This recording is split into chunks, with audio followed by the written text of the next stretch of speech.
Shana Tova, everybody, and Gemar Chatima Tova. May we all be sealed for goodness in the book of life this year. On October 2nd, 1940, Erev Rosh Hashanah, Rabbi Jacob Rudin gave a sermon to this congregation entitled, God in the Blackout.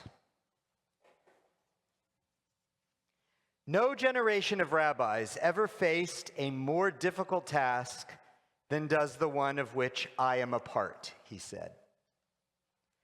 We see about us a world in disintegration. Jewish life is tortured and hard-pressed. Melancholy and despair ride the heavens, glowering birds of prey feeding on the broken hearts of a people well nigh bereft of hope and faith. Rabbi Rudin's lofty language rings of an age gone by, but he could just as well have been speaking about our world today, the world after October 7th, 2023. I admit it's unsettling to liken our own time to the 1930s and 40s. But when I think about the cruel and heinous crimes Hamas committed against the Israeli people on October 7th, I realize that history is repeating itself, just in a different idiom. Instead of German officers, they were Palestinian paragliders. Instead of swastika armbands, they're wearing keffiyehs. Instead of Nazi racism, it's Islamic fundamentalism. But their aim is exactly the same: the annihilation of the Jewish people in their part of the world. To those who doubt it, just read Hamas's charter. It says, Israel exists and will continue to exist until Islam will obliterate it. The day of judgment will not come about until Muslims fight Jews and kill them. Then the Jews will hide behind rocks and trees, and the rocks and trees will cry out, "Oh, Muslim, there's a Jew hiding behind me. Come and kill him."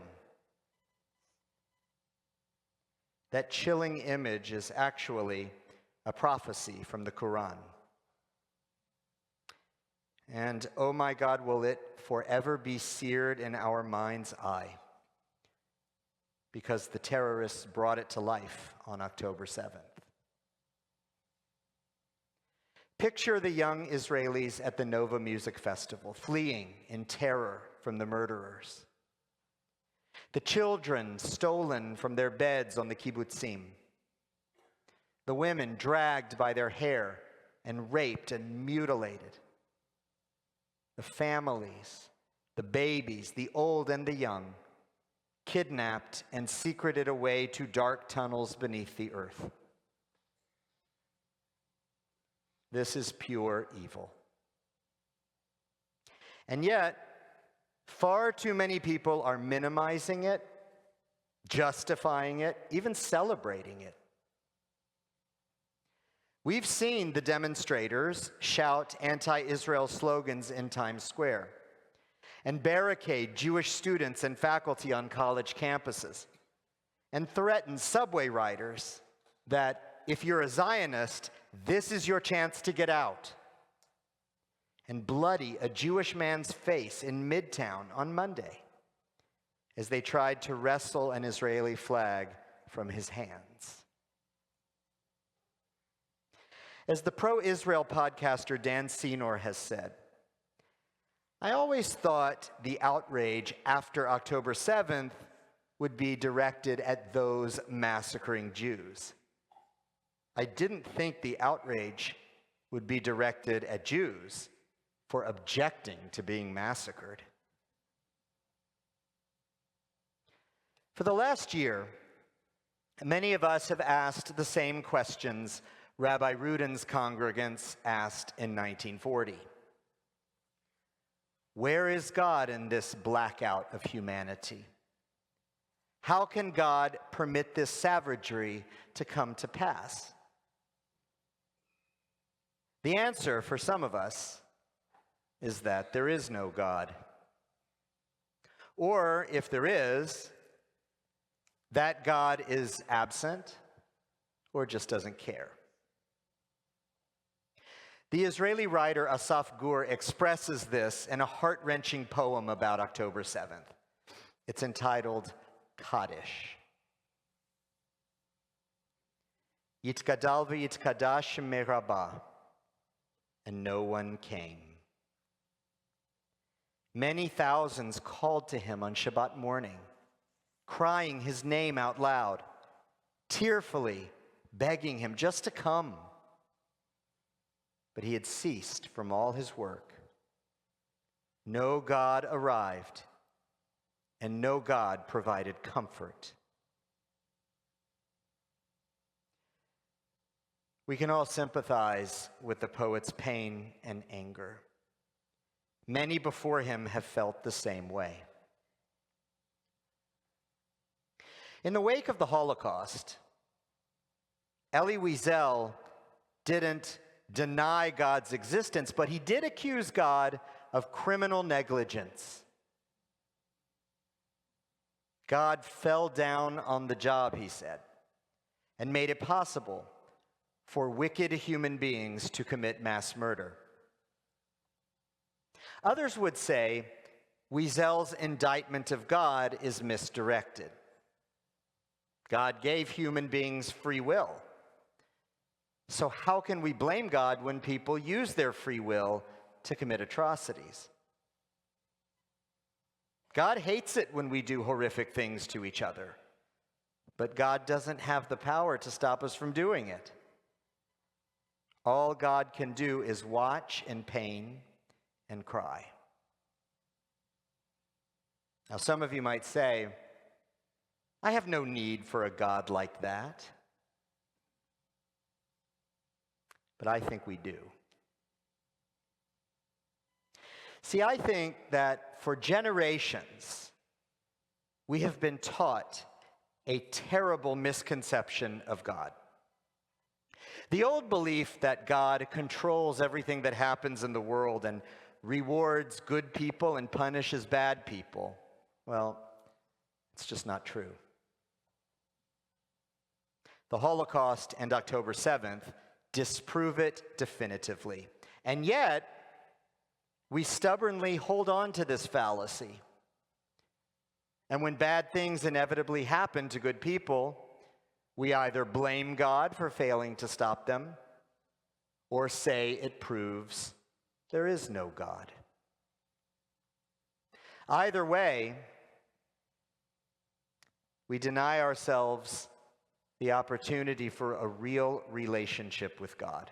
And that's a tragedy, because I believe a relationship with the divine is something every human spirit needs and yearns for, consciously or not.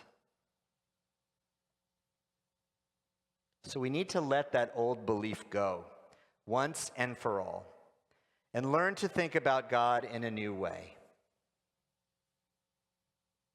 I've told you before, I think of God as my eternal friend, the best friend a person could possibly have. I like this metaphor because it lets me know what I should and shouldn't expect from God. A friend is someone we turn to for support and guidance. We hope they'll listen to us when we need to talk and challenge us when we're missing the mark.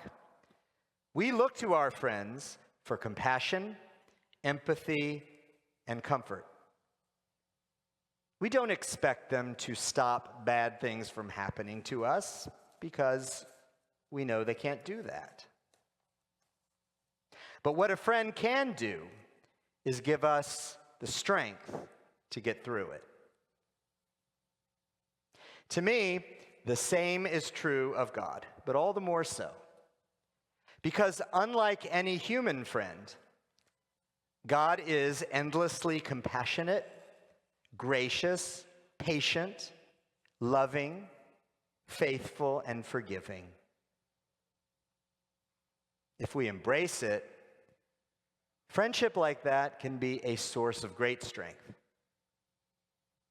It's something we need in our life, something the Jewish people as a whole need too, especially in times like these. Since October 7th, I've been thinking about a poem from the Kabbalistic tradition. It's called Ana B'Koach. Koach means strength.